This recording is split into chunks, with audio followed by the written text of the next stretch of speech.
Dans la dernière vidéo que vous avez vue sur la chaîne, si vous ne l'avez pas vue, je vous invite à le voir, elle a fait beaucoup de bruit étant donné que l'empereur serait un menteur, ou plutôt ne serait pas réellement ce qu'il semblait être. Cela vient du livre des Flammes de la Trahison, en anglais l'ère de la ruine, Era of Ruin, du Siège de Terra, le dernier livre du Siège de Terra qui regroupe plusieurs nouvelles. Et je tiens toujours à préciser, regardez mes introductions de vidéos, j'ai vu beaucoup de gens souvent me dire « Ouais, mais d'où est-ce que vient ton livre ?» Je donne toutes les informations très importantes de ce genre dans les débuts de mes vidéos, et même des fois des petites informations supplémentaires.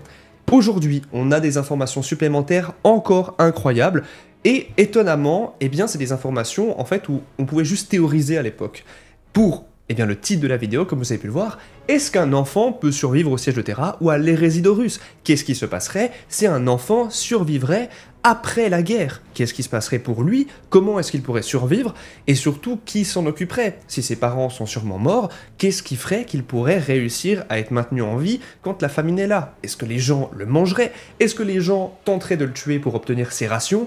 On ne sait pas, ou plutôt on ne savait pas. Car aujourd'hui, eh bien, vous allez pouvoir découvrir tout cela, car on a une nouvelle qui raconte précisément ce qu'il se passe après le Siège de Terra, vis-à-vis des citoyens, donc des hommes lambda, comment les Space Marines vont essayer de maintenir l'ordre, et surtout, qui est, eh bien, ce nouveau bébé qui survivra à l'hérésie d'Horus. Commençons tout de suite. Dans cette histoire, nous suivons un personnage nommé Katsuhiro. Et c'est un personnage qui, de mémoire, on retrouve quelques informations durant le siège. Je me rappelle que, si je ne me trompe pas et je ne mélange pas, je n'appréciais pas plus que ça, en toute sincérité, l'arc de ce personnage. Je le trouvais pas forcément inintéressant, mais si on comparait avec le reste de ce qui se passait sur le siège, c'était moins intéressant que des Space Marines qui se foutaient sur la gueule pour, eh bien, une raison politique.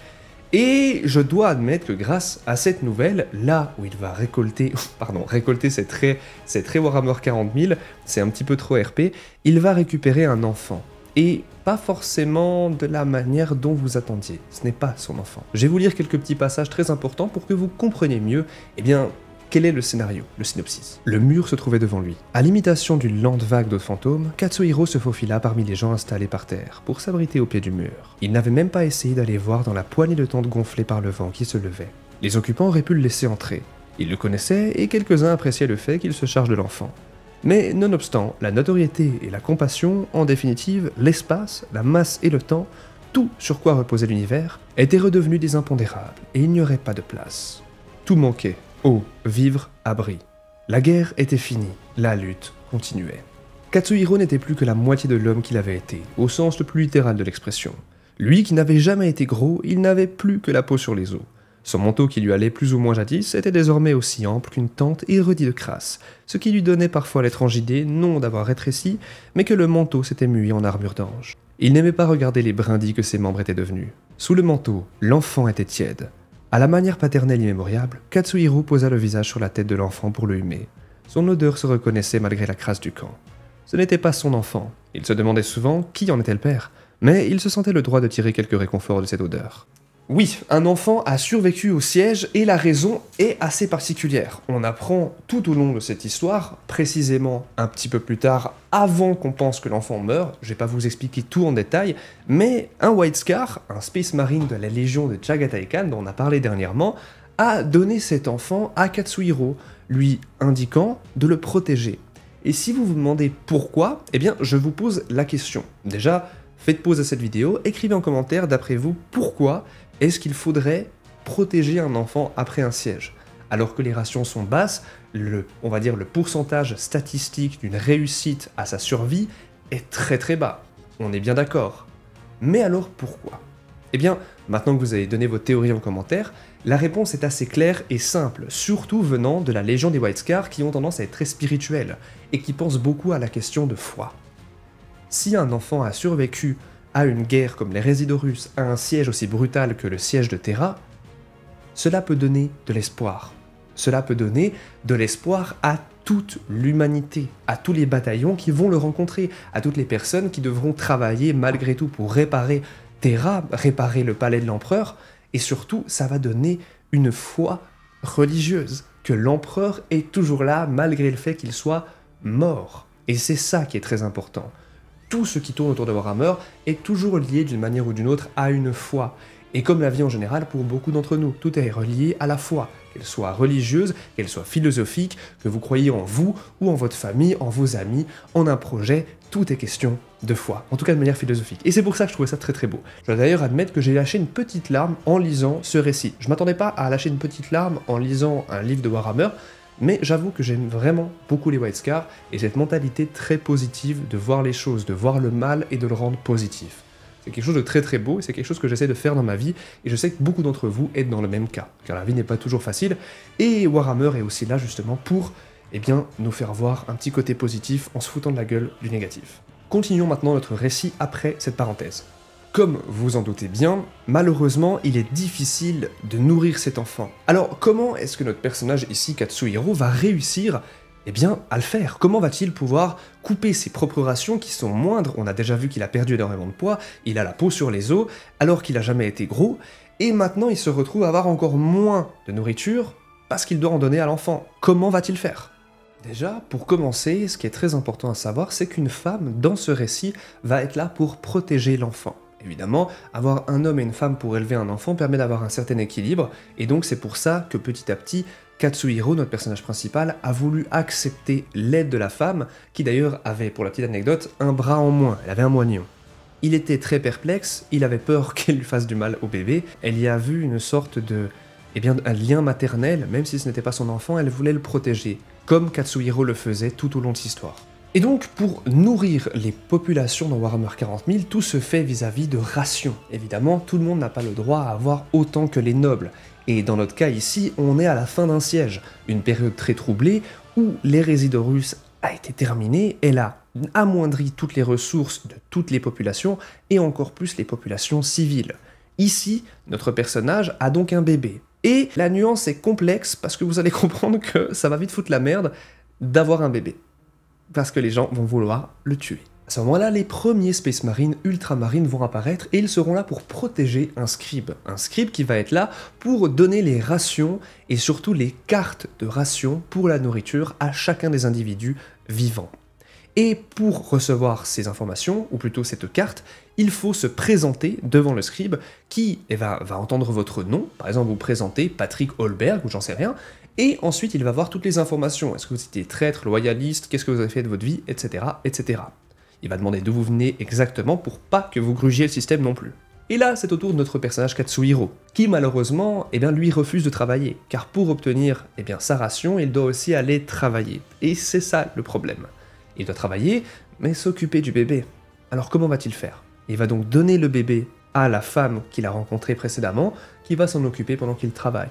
Et au moment où il va récupérer sa ration, il va se présenter quand même avec le bébé pour une raison simple. Obtenir une deuxième ration. Du moins, tenter d'obtenir une deuxième. Il va se présenter ainsi. Katsuhiro, conscrit du Kushutan Naganda, des 100 anciens. L'homme posté derrière le cogitateur fit cliqueter quelques touches et le rituel commença. Le premier scribe avait pour rôle de poser des questions et de cocher des cases sur le feuillet, et le second de fixer son appareil.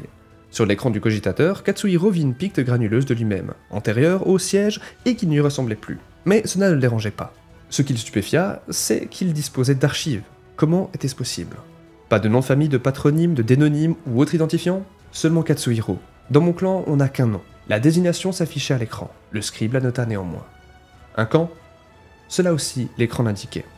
1207 Alpha 23, mur de la montagne. Origine? Megarush Hokkaiden, nation du dragon. Encore une case de cocher. Quelle était votre profession avant la guerre? Énumérateur agricole. Spécialité? Mon clan cultivait des algues, dit Katsuhiro. À qui vint une vision des souterrains au réservoir de verre haut de 100 mètres, autant d'océans pleins de vie qui s'alignaient à perte de vue. Il était revenu au frais, sous l'eau. Le scribe produisit alors un épais carton, un peu plus grand que la paume de Katsuhiro, le posa sur la table et le frappa de 2 reprises avec un tampon rouge. Le carton était de si pieds de qualité que l'encre s'y diffusa aussitôt. Votre carte de rationnement, dit le scribe en lui tendant. Ne la perdez pas, vous pouvez demander de l'eau et à manger à la cuisine des ouvriers sur votre chantier. Et c'est là qu'il comprit qu'il devait aller au chantier pour travailler, pour réparer tout le palais impérial. Il l'était envoyé pour réparer tout ce que les traîtres ont fait. Katsuhiro va cependant montrer le bébé et demander une deuxième ration, quitte à aller travailler autant que le bébé puisse avoir quelque chose en plus. Je le rappelle, mais c'est un Space Marine qui lui a donné ce bébé, mais personne ne le croirait s'il le disait. C'est pour cela qu'il demanda une carte de rationnement supplémentaire en insistant, presque brusquement. Mais le scribe dit que cela n'était pas réglementaire. Mais malgré tout, pour un enfant, il faut manger, c'est primordial pour son évolution, surtout à un bas âge. Mais Katsuhiro est d'ailleurs étonné de pourquoi est-ce qu'un enfant ne pourrait pas obtenir une carte de ration. Pourquoi est-ce qu'il pourrait pas avoir sa propre nourriture? Et la raison du scribe m'a donné froid dans le dos. Et je cite, « Parce qu'il n'était pas prévu qu'il survive, murmura le scribe, honteux. » Aucun enfant n'était prévu pour la fin du siège. Aucun enfant ne devrait survivre à un événement pareil. Et pourtant, il y en a quand même un qui a survécu. Finalement, le scribe va quand même acquiescer et lui donner une carte, car cela n'était pas prévu, donc autant tenter le coup, autant le faire pour l'espoir et la foi. Et c'est à ce moment-là que les problèmes vont commencer, car beaucoup de gens vont remarquer qu'il a 2 cartes de ration, et donc qu'ils peuvent avoir 2 fois plus à manger. Dans notre récit, on voit ce qu'ils appellent un balourd, un mec très musclé, et évidemment qui est un petit peu con sur les bords, comme très souvent les mecs musclés sont montrés dans les livres. Et il va péter un câble quand il apprendra que Katsuhiro a 2 cartes de ration. Il ne croit pas qu'il a de bébé, ou alors il croit qu'il y a un bébé, mais il croit que Katsuhiro va le tuer pour récupérer 2 fois plus de bouffe, comme s'il était full égoïste. Et évidemment, cela se calme parce que les Space Marines calment la situation, les surveillants, etc. Et ensuite, il est temps d'aller sur le chantier. C'est là où on découvre que sur le chantier, tout est fait aussi de manière logistique, très militaire, et que Katsuhiro va donc aller à des kilomètres d'où est maintenant son enfant, rester à la maison avec la femme. Il va se retrouver dans un chantier délabré, avec des rations ridicules. Ils vont respirer de la poussière tellement atroce que tout lui brûle dans la gorge et les poumons. Il va pouvoir avoir de la nourriture très rarement. Les rations d'eau, c'est une louche chaque temps d'heure, c'est ridicule, une louche. Et beaucoup de gens auront des problèmes de dos à fil, à force de porter des choses beaucoup trop lourdes, du métal, du roc-béton, etc. Mais avant de commencer le travail, il va se retrouver devant des femmes qui vont lui indiquer quel poste il va prendre. Elles voient qu'il a l'air plus ou moins musclé, et en tout cas un petit peu. Ils vont donc lui demander s'il a déjà utilisé un faisceau laser ou je sais plus quoi exactement. Il dit que non, donc il va simplement prendre un pied de biche pour aller casser des choses et déplacer des objets. Il va donc aller dans un endroit où il y a plein d'outils, prendre ce qu'on lui a dit et faire son travail pour avoir ses rations à la suite. D'ailleurs, à savoir si vous n'obéissez pas, croyez-moi que vous faites vite taper sur les doigts. Hein. N'oublions pas qu'on parle de Warhammer 40 000. Si vous n'obéissez pas, c'est pas fun du tout. Mais cela pourrait toujours être pire. Katsuhiro aurait pu, à la place de récupérer du béton, déplacer ou réparer des choses, il aurait pu simplement s'occuper de cadavres. Car oui, il faut bien récupérer tous les cadavres après un siège qui a fait des milliards de morts. Je le rappelle, mais des milliards de morts, ça empeste. Ça empeste la moisissure, les vers, les cadavres, la merde, car quand vous mourrez, vous allez déféquer sur vous, vous allez tout lâcher. Et je vais vous citer un petit passage. Le travail était monotone. Katsuhiro adopta une cadence à faire levier pour extraire des blocs de pierre dégravatassés, blocs que d'autres hissaient dans les brouettes des collecteurs.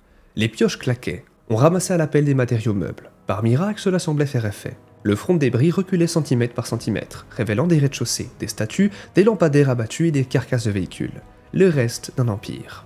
Mais des équipes de malheureux étaient affectées au déblaiement des cadavres noirâtres et suintants. Katsuhiro avait pitié des collecteurs de cadavres crasseux, qui ne suscitaient qu'indifférence de la part des autres ouvriers. Et en travaillant, Katsuhiro va soulever des parties de béton et il va se rendre compte qu'il y aura ce qui semble être un Space Marine de la Légion des Sons of Horus. À ce moment-là, des gens vont arriver pour lui cracher dessus, il va être récupéré, et on ne sait pas trop ce qui va se passer avec le corps, très sincèrement, mais il va être récupéré avec une grue. Ça pèse une sacrée tonne, on parle de centaines de kilos, un Space Marine, si ce n'est 300, je sais plus exactement la stat, mais ce n'est pas négligeable. Mais au crépuscule, Katsuhiro fut ramené au camp, pour dormir quelques heures. Quelques, quand même, pas trop. Mais il se dit qu'il devait partir pour retrouver l'enfant. Il se dit simplement qu'il avait qu'à rentrer à pied, sauf que cela faisait des kilomètres, et qu'il serait probablement mort avant d'y arriver. Et c'est pour cette raison qu'il va tenter de voler des rations pour l'enfant et de retourner à l'ancien abri où il était à la base avec la femme. Et c'est là qu'il va retomber sur le balourd et toute une équipe qu'il avait rencontrée précédemment, qui lui demande s'il a passé une bonne nuit, de manière très arrogante, et qui vont ensuite lui péter la gueule, lui défoncer les genoux, lui défoncer le ventre, etc., etc., jusqu'à ce qu'il soit arrêté par des gardes qui vont évidemment tous les punir. Mais ils vont tenter de mettre la faute sur Katsuhiro, car ils lui ont pété la gueule, car il a volé des rations. À la base, les gars qui le fracassaient, c'était pour récupérer sa deuxième plaque de rations. Mais ils ont aussi vu qu'il avait volé des rations là où il se trouvait dans ce nouveau camp. Finalement, les gardiens vont récupérer toutes les personnes qui ont foutu la merde, ainsi que notre cher Katsuhiro qui s'est fait fracasser, mais qui a volé tout de même, face à des gens qui sont là pour s'occuper des punitions. Des traîtres, des voleurs et des furibonds. Mais à la place, Katsuhiro va se retrouver en face d'un White Scar, un Space Marine, Et pas des moindres, il s'agit ici de Shiban Khan, un personnage très important du siège. Et c'est ce même personnage qui a donné à Katsuhiro le bébé pour la foi, pour la suite et l'avenir de l'humanité. Et il demandera alors à Katsuhiro pourquoi il a fait tout cela, pourquoi il a tenté de rentrer avec juste simplement des choux-fleurs, alors qu'ils auraient probablement péri sur le trajet, ou moisi en tout cas. Mais Katsuhiro dit qu'il en avait rien à faire de mourir, il aurait préféré tenter plutôt que de jamais revoir le bébé. Et c'est pour ça que le White Scar trouve ça noble et courageux. Stupide, mais noble et courageux. À ce moment-là, Katsuhiro va donc lui demander de l'aide pour protéger ce fameux bébé. Et cela va arriver. Shiban Khan va récupérer Katsuhiro, va l'amener à son ancien camp pour récupérer le bébé et pour qu'il s'en aille sur leur motojet. Je tiens aussi à préciser une petite chose très très belle, le bébé n'avait pas de nom, Katsuhiro n'était pas le père. Mais depuis que le scribe l'a noté, eh bien pour avoir une nouvelle carte de ration, le scribe lui a donné un nom. De plus, Katsuhiro à ce moment-là est devenu son père dans les données impériales. Et on ne connaît pas le nom jusqu'à la fin du récit. Mais Katsuhiro va proposer à la femme, qui avait donc qu'un bras, de le rejoindre aussi avec Shiban Khan. C'était pas du tout prévu, mais finalement, eh bien, il lui propose. Et le Khan ne pouvait pas forcément dire non à cela. Puis notre cher Shiban Khan des White Scar révéla le nom que le scribe donna au bébé. Et le nom était Orien, qui en haut gothique signifie aurore. C'est à ce moment-là que le White Scar, Katsuhiro, la femme et le bébé s'en vont sur la motojet. Et je vous lis la dernière phrase. Engloutissant l'air poussiéreux dans ses moteurs, le javelin accéléra et franchit les murailles du palais pour survoler les montagnes où l'empereur avait choisi d'installer son siège éternel, avant de filer vers le foyer promis, vers l'aurore. Voici la fin de ce récit qui montre que oui, un enfant peut survivre, mais cela est un cas sur 1000 milliards de milliards. Et voici ce qui se passerait. Tout le monde pourrait se foutre sur la gueule, et tout le monde pourrait finir mort pour protéger un enfant, simplement parce que ce serait un enfer, vu que les rations, eh bien, sont très très basses. Les gens vont penser qu'à leur gueule, et se foutre sur la gueule pour ces mêmes raisons. J'ai personnellement adoré faire cette vidéo-là, ça change vraiment des vidéos qu'on fait d'habitude, ces vidéos où on parle d'un mini-récit, ou en même temps on répond à une question. J'espère que vous avez vraiment apprécié cette vidéo, j'ai adoré la faire. Si vous êtes encore là, écrivez F, le scribe, qui savait pas trop quoi faire avec, évidemment, la ration. N'hésitez pas à checker Holy Energy, le plus vieux partenaire de la chaîne, dans la description, lien, commentaire épinglé. N'oubliez pas les codes évidemment pour les réductions. Ça permet d'avoir des bonnes petites boissons, sans sucre, sans calories, sans rien, pour soutenir la chaîne et en même temps vous faire kiffer et vous faire plaisir. Évidemment pour l'empereur, purger de l'hérétique. Évidemment pour l'empereur, purger de l'hérétique du Xeno. L'empereur vous protège. Ave Imperator.